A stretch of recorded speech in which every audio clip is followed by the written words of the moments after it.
forces who control the area you see there highlighted in orange. Along the border, Turkish troops have reached the outskirts of Manbij. But that is ground apparently already taken today by Syrian regime troops. They are backed by Russia.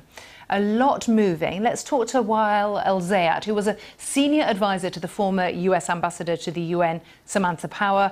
He joins me from Washington now. Welcome to Impact. We have seen these extraordinary images today. I think shots taken by a journalist embedded with Russian-backed forces of this camp, Manbij, which was in American hands only days ago.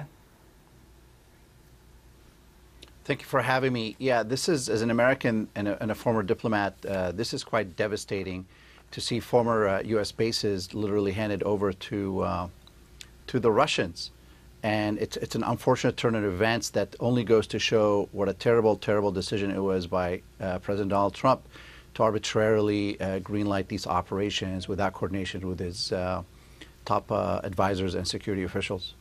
What do you make of the decision by the Kurdish fighters there to essentially switch sides? They are now working with President Assad's forces.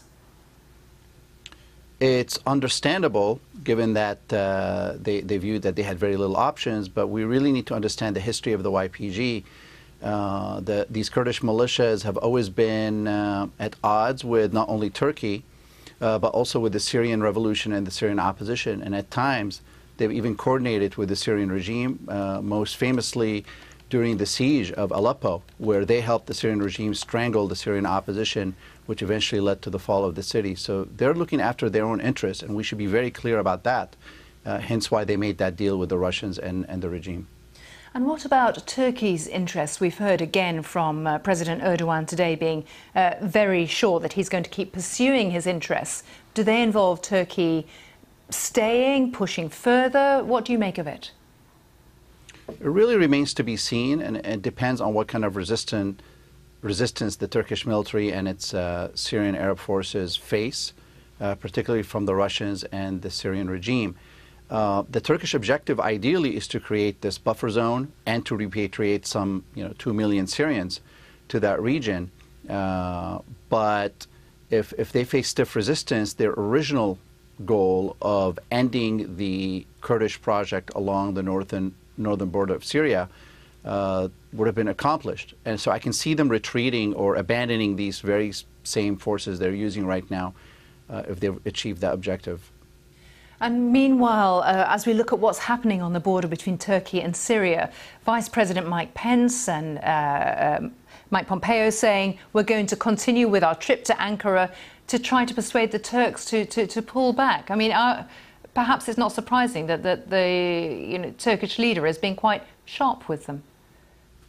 It's not surprising, and we have to understand the Turkish president is doing what he feels is best for this country and his political future.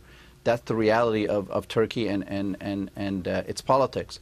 But the United States right now is trying to play catch-up with a pretty bad decision that was taken 2 Sundays ago, and neither Mike Pence nor anyone else can really do much because the United States simply does not have enough leverage on the ground. The troops have left or are leaving. We've abandoned these bases per our discussion earlier. And you have a Congress that is seeing really blood right now and wants to go after Turkey. So as far as Erdogan is concerned, he's going to push forward, hold on to as much territory as possible, at least to ensure that the YPG is no longer there. At the end of the day, the losers are the Syrians who have sought to overthrow or to at least weaken Assad and prevent him from targeting them. They're the ones who are really going to be the losers at the end of this.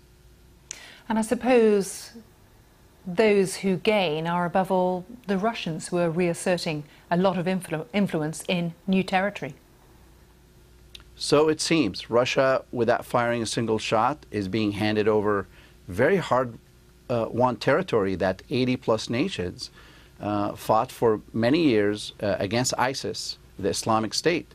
And now we're seeing the handing over of these areas on a silver platter to both the Russians and the Syrian regime. It's very, very unfortunate. The only way to prevent this from even getting worse is if the international community, particularly the counter-ISIS or ISIL coalition, does not abandon those areas, stays in certain areas, particularly near Raqqa and Deir ez-Zor. I'm not sure if that's possible anymore, but otherwise, we're handing over 30% of territorial Syria back to the regime. Wa'el Alzayat, thank you so much for joining us live from Washington. It's the BBC's 100 Women season, spotlighting some of this year's most inspiring and influential women. One of the advances we're celebrating today is work on an artificial womb, which scientists in the Netherlands say could be less than 10 years away and could save many lives.